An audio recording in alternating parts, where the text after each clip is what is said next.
Welcome back to the video. Today we are talking about something that's super important in terms of developing your sensibility of bebop language, and that is using the passing diminished.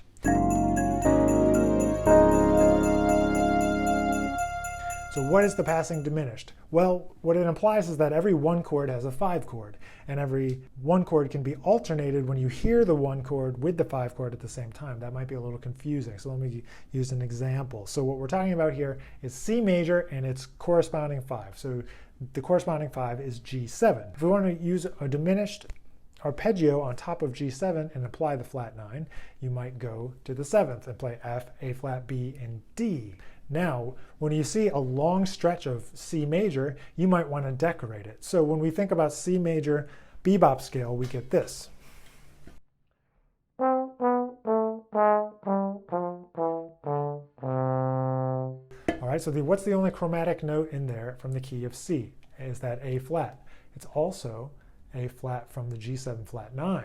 The other notes, F, D, and B natural, are all diatonic to C major. So you get this one chromatic note that's shared between the C bebop scale, major, and the G7 flat 9 diminished arpeggio.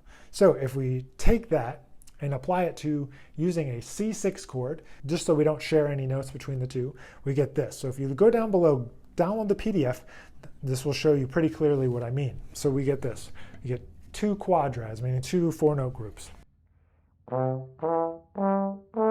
It's a C6, and then we get diminished.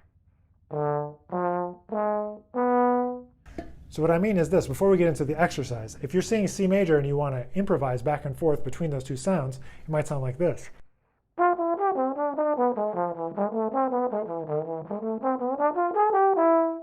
That sounds like usual jazz bebop language, right? So what I'm doing there is alternating between the first sound, the C6, and the corresponding diminished. So what we do is we practice this in sequence. We go all the way in the same direction, going up, going down, and then we alternate. So this is the first one, up, up, up, up, and then down, down, down.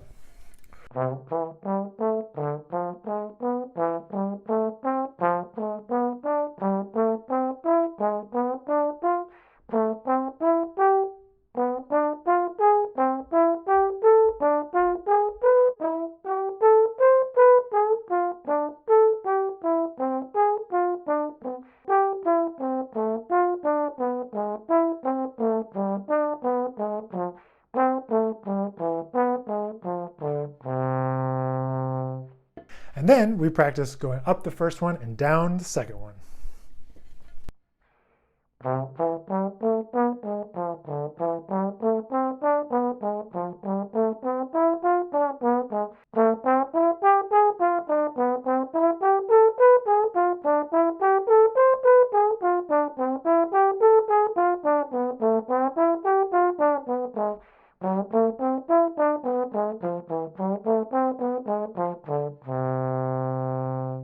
So maybe that seems like a lot to practice going back and forth, but it really does come in handy when you see a chord and you want to play some decoration around it. You see C major, maybe it's a long time, you want to go back and forth, in and out of the chord.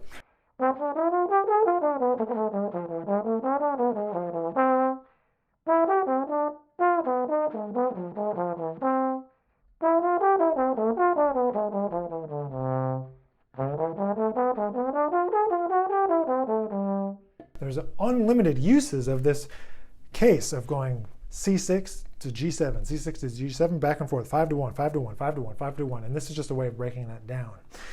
So I hope that helped you understand what the passing diminished is. If you want to check out Oscar Peterson and the way he plays block chords, many other players of course, but Oscar Peterson is a great example of this.